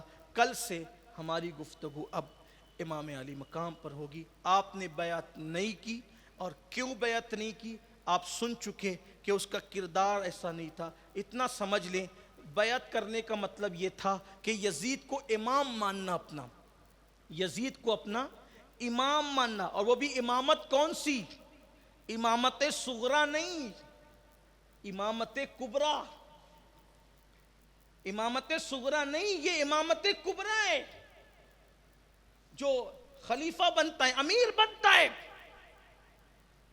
تو اگر کوئی بندہ شراب پیتے ہوئے پکڑا جائے، اس کے پیچھے 2 رکعت نماز ہم جیسے لوگ نہیں پڑھتے، تو وہ امام حسین کون؟ حسین کا دوسرا نام دین ہے، دین۔ غریب نواز کہتے ہیں دین است حسین، سبحان اللہ، سبحان اللہ۔ یہ وجود نہ صرف حسین کا وجود نہیں ہے، فرماتے دین است حسین، حسین دین ہے، دین پناست حسین، حسین دین کو پناہ دینے والے ہیں۔ سرداد نداد دست در دست یزید، سر دے دیا مگر نہیں دیا اپنا ہاتھ یزید کے ہاتھ میں۔ حقا کی بنائے لا الہ است حسین، حقیقت یہ ہے کہ کلمہ لا الہ الا اللہ کی بنیاد کا نام حسین ہے۔ حسین پاک کوئی معمولی ہستی نہیں تھی، کوئی معمولی ہستی کا نام حسین نہیں تھا۔ حسین وہ ہے جو لعاب مصطفیٰ سے گھٹی پاتے ہیں۔ سبحان اللہ، سبحان اللہ۔ حسین وہ ہیں جن کے لیے حضور فرماتے ہیں کہ حسین امتوں میں سے ایک امت ہے۔ حسین پاک کے بارے میں حضور فرماتے ہیں جنت جس کی مشتاق ہے اس کا نام حسین ہے، سبحان اللہ۔ جس کو اپنے کندھوں پہ بٹھاتے وہ حسین ہے، بی بی زہرا کی آگوش کا پروردہ حسین ہے۔ سبحان اللہ۔ 7 سال تک اللہ کے رسول علیہ السلام نے جس کو اپنی گود میں پالا ہے اس کو حسین کہتے ہیں۔ سبحان اللہ۔ ان کے تلووں سے کوئی چیز مس ہو جائے ایک لمحے کے لیے وہ بھی بہت قیمتی ہو جاتی ہے۔ ایک تو خون ہے، حضور علیہ السلام کا خون ہے، اور پھر حضور کی گود میں پلیں۔ ذرا سوچے تو صحیح وہ آخر کیوں بیعت کر لیتے؟ اور آج اب حسین اور یزید صرف 2 ذاتوں کا نام نہیں، 2 موقف کا نام ہے، 2 اصطلاحات کا نام ہے، 2 پہچان کا نام ہے، سبحان 2 مکتبہ فکر کا نام ہے، 2 سوچ کا نام ہے، 2 مشن کا نام ہے۔ اسی لیے تو آپ دیکھیں کسی کافر کو بھی یزید بولو تو ناراض ہو جائے، بلکہ جو یزید کی وکالت کرتے ہیں ان کو بھی یزید بولو تو ناراض ہوتے ہیں۔ بھئی جب یزید برا نہیں تھا تو آپ کو یزید کہنے سے آپ ناراض کیوں ہوتے؟ اس کا مطلب آپ کے دل میں بھی ہے کہ یزید برا تھا، اور امام علی مقام نے بیان فرمایا، بتایا کردار سے، کیسے بتایا۔ کل کی گفتگو اب وہاں سے شروع ہوتی ہے، اور شاید آپ کی انتظار کی گھڑیاں ختم ہوتی ہے کہ آپ بھی چاہ رہے تھے کہ جلدی سے ذکر حسین شروع ہو، لیکن یہ 3 نشستیں صرف اس لیے لی گئی تاکہ ہماری جو تاریخ کربلا اب شروع ہونی ہے، حالانکہ یہ اس کی مبادیات تھی، تاریخ کربلا جو شروع ہونی ہے اب آپ مکمل اس کو سمجھ سکیں. اللہ سے دعا کرتا ہوں. میں نے بہت کوشش کی کہ بہت جو ہے وہ اعتدال کے ساتھ اور بہت احتیاط کے ساتھ اہل سنت کا موقف آپ کے سامنے پیش کر سکوں. اگر میں اس معاملے میں حق و ثواب پر رہا گفتگو کے درمیان تو یہ من جانب اللہ تھا، اللہ کی طرف سے تھا. اور اگر اس میں کوئی لغزش اور کوئی خطا ہوئی ہو یا میری زبان سے کوئی ایسا جملہ نکل گیا ہو جو احتیاط کے خلاف ہے تو یہ میرے نفس کی شرارت ہے جس سے میں اللہ کی بارگاہ میں توبہ کرتا ہوں. استغفر اللہ ربی من کل ذنب واتوب الیہ. یاد رکھیے کہ تاریخ کربلا بیان کرنا آسان کام نہیں ہے، لیکن اگر اللہ کی مدد ہو جائے کوئی مشکل کام بھی نہیں ہے. اللہ تعالیٰ توفیق عطا فرمائے. اور کل سے انشاءاللہ ذکر امام حسین مولا حسین کا ذکر، اس کا ذکر جس کا ذکر آسمانوں پر ہوتا ہے، اس کا ذکر جس کا ذکر نمازوں میں ہوتا ہے، اس کا ذکر جس کا ذکر قرآن کے اندر موجود ہے، اس کا ذکر جس کا ذکر آسمانی کتابوں میں موجود ہے، اس کا ذکر جس کے ذکر سے سیدہ فاطمہ خوش ہو جاتی ہیں، اس کا ذکر جس کے ذکر سے مصطفیٰ جان رحمت خوش ہو جاتے ہیں، اس کا ذکر جس کا ذکر شفق کا جمال کرتا ہے، اس کا ذکر جس کا ذکر افق کی سرخیاں کرتی ہے، اس کا ذکر جس کا ذکر گرتے ہوئے آبشار کرتے ہیں، اس کا ذکر جس کا ذکر کھلتی ہوئی کلیاں کرتی ہے. کسی نے گلاب کو دیکھا، خوشبو تو مصطفیٰ جان رحمت کے پسینے کی محسوس ہوتی ہے، لیکن رنگت کسی کے خون کی طرف اشارہ کرتی ہے. اللہ تعالی ہمیں ذکر حسین کا سچا سپاہی بنائے، مشن حسین کا سچا سپاہی بنائے، اور اللہ تعالی ہم سب کو آخری دم تک نبی اور آل نبی کی محبت احترام صحابہ کے ساتھ نصیب فرمائے. وما علینا الا البلاغ. السلام علیکم ورحمۃ اللہ وبرکاتہ. رسالت کے پروانوں ہر سنیچر کو بعد نماز عشاء سنی دعوت اسلامی کے عالمی مرکز اسماعیل حبیب مسجد میں سنی اجتماع ہوتا ہے. آپ حضرات پابندی کے ساتھ اس میں شرکت فرمائیں. سنی دعوت اسلامی کی ویب سائٹ sunnidawatisllami.net پر وزٹ کریں اور بہت ساری دینی معلومات حاصل کریں.